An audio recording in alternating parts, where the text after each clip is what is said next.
As for our common defense, we reject as false the choice between our safety and our ideals.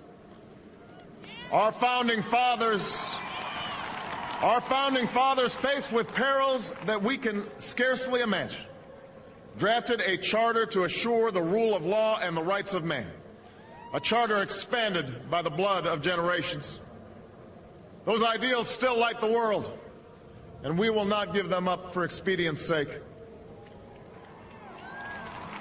And so, to all the other peoples and governments who are watching today, from the grandest capitals to the small village where my father was born, know that America is a friend of each nation and every man, woman, and child who seeks a future of peace and dignity, and we are ready to lead once more.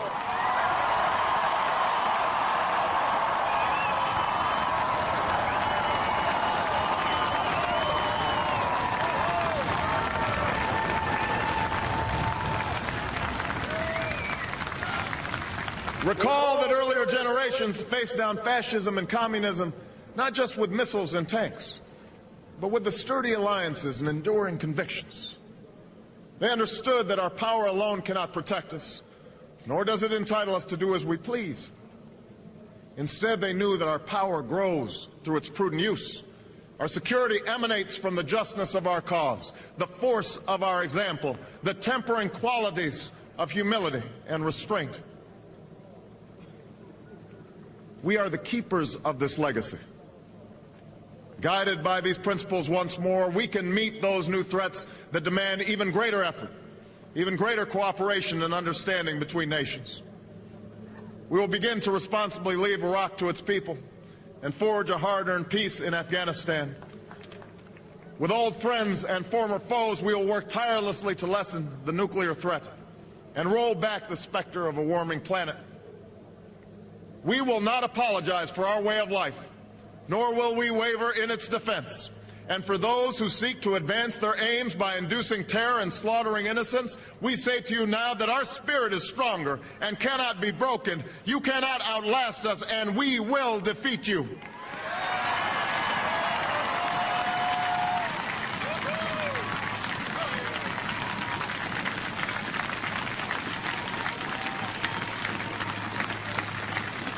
For we know that our patchwork heritage is a strength, not a weakness.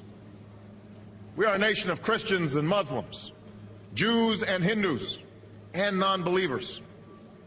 We are shaped by every language and culture, drawn from every end of this earth. And because we have tasted the bitter swill of civil war and segregation and emerged from that dark chapter stronger and more united, we cannot help but believe that the old hatreds shall someday pass, that the lines of tribes shall soon dissolve, that as the world grows smaller, our common humanity shall reveal itself, and that America must play its role in ushering in a new era of peace.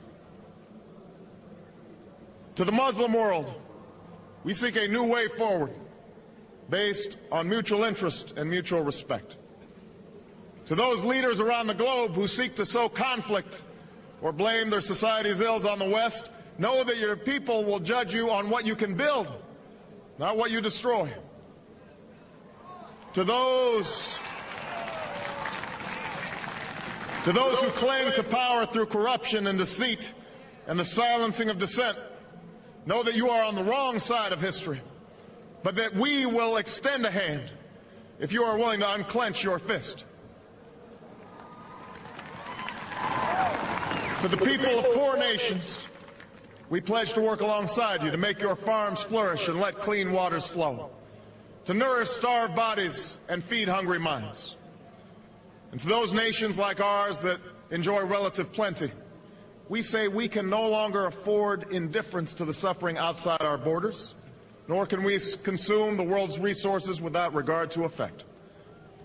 For the world has changed, and we must change with it. As we consider the road that unfolds before us, we will remember with humble gratitude those brave Americans who, at this very hour, patrol far-off deserts and distant mountains. They have something to tell us, just as the fallen heroes who lie in Arlington whisper through the ages. We honor them not only because they are the guardians of our liberty, but because they embody the spirit of service, a willingness to find meaning in something greater than themselves. And yet, at this moment, a moment that will define a generation, it is precisely this spirit that must inhabit us all.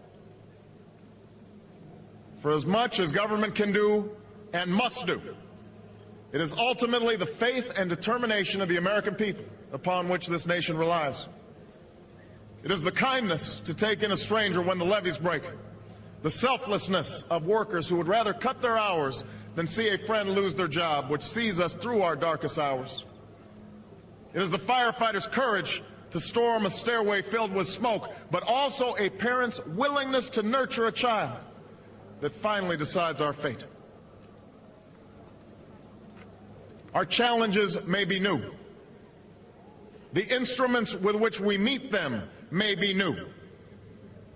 But those values upon which our success depends, honesty and hard work, courage and fair play, tolerance and curiosity, loyalty and patriotism, these things are old. These things are true. They have been the quiet force of progress throughout our history. What is demanded then is a return to these truths.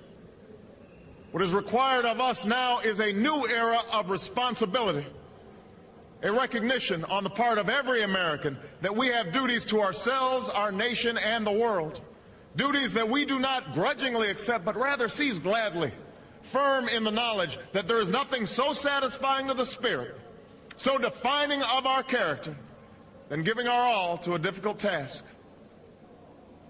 This is the price and the promise of citizenship. This is the source of our confidence, the knowledge that God calls on us to shape an uncertain destiny.